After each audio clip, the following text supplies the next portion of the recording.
In love, serve one another is the Greenspring School slogan. Little wonder, the school, in partnership with Palton Morgan Holdings, has awarded scholarship to these young indigent students from Okoba, Shomolu, and Ibejuleki local government area of Lagos State. The award, which took place at the Greenspring School, was instituted to support brilliant but indigent students from poor families. A total of 7 students from different public schools were selected through the help of Lagos State Universal Basic Education, LASUBEB. It took them about 3 months before they could get to the final stage. We have to write all the HMs to present their best pupils. So we did our own inter-LGA, inter-district before we get to the final stage. So it took about 3 months for them to get to the final stage, and it's always amazing.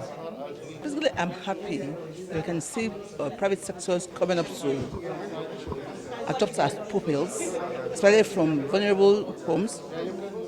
There is a laudable project. I want to say thank you to them because they're partnering with us and they're telling us that, and that was why I was asking them that please, we still have a lot of vulnerable pupils and indigents and intelligent.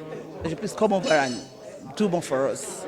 5 out of the 7 students received their scholarship from Greenspring School, while the other 2 received theirs from Palton Morgan Holdings. We are not talking about only the school level, we are talking beyond the school level. And that was our initial contribution, that we want to go in the university level. So the school is the base, which is very, very important to have the strength in the education and readiness to go to the higher education. Okay, so if you have strong base, definitely the university will be going forward very easier. I mean, the performance is very key element in identifying the students that they are candidates for this program.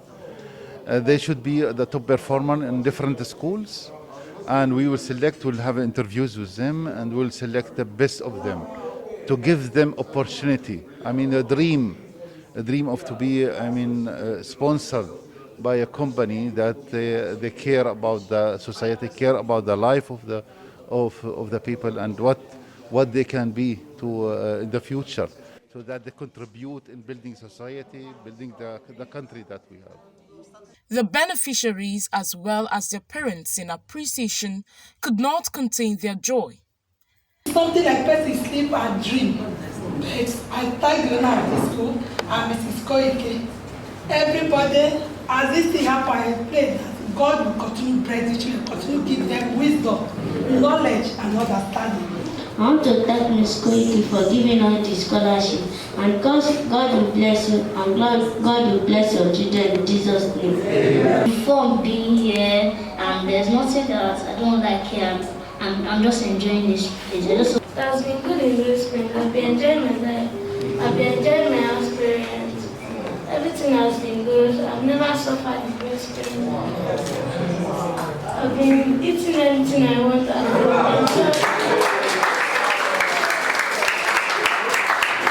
My name is Karis Hagbosin. I am so happy to be here. So I like the school. It's very good. It's very nice. And some of my friends are from here, and they're really brilliant. I'm so happy to be here. My name is Babatunde Favor, and I'm so grateful for the scholarship. We are grateful. We are grateful to God. We are grateful to Greenspring, and we are grateful to Palton Morgan for this kind gesture. Mrs. Kuiki came to Okobaba herself, like I shared in there, because I've been talking to her about projects I'm doing, and she took interest, came down to Okobaba. She didn't telephone us and say, can you bring some people from Okobaba? Mrs. Kuiki came to Okobaba. That tells you that she has the heart for the poor. She's willing to come and see, touch, and feel, so she can testify properly. So I can trust the process. It's credible. The woman has the heart and is ready to put the money down to help the poor. The scholarship comes with school support, provision of basic school needs, laptops, and many more. I'm just touched, and I'm happy that we're able to move forward with this. And one interesting thing that then happened was that when we had our board meeting, and I said, look, these children, they need other things. Yes, you put them in the school. If you really want them to function, we need to allocate money for certain things. I mean, they need a laptop, for instance. They need, you expect the children to have maybe 2 pairs of shoes. You expect them to have pajamas. They don't have. That we need to set aside money. And the board members tasked themselves, to provide all of these things for these children. I mean, that's also touched me deeply that, wow. So there's still people, people were donating like 500,000 and things like that, because the laptop is over 300 and whatever thousand naira, and so all those other small things. So, it's a community that pulls together to succeed, and I believe that we're going places. And as I've told them, it is important for the parents to be involved in the upkeep of these children, to continue to encourage them. They're going to make friends. In fact, some of our scholars, football scholars, they made friends, and some of their friends' parents took them up for further education. So they send them to, to the same school, maybe for A-levels or whatever, that their own child is going to, because their child is a friend, So, it's a life-changing experience. With this act of kindness, there is no doubt that Greenspring School is taking the lead in building the leaders of tomorrow. You may see someone very special,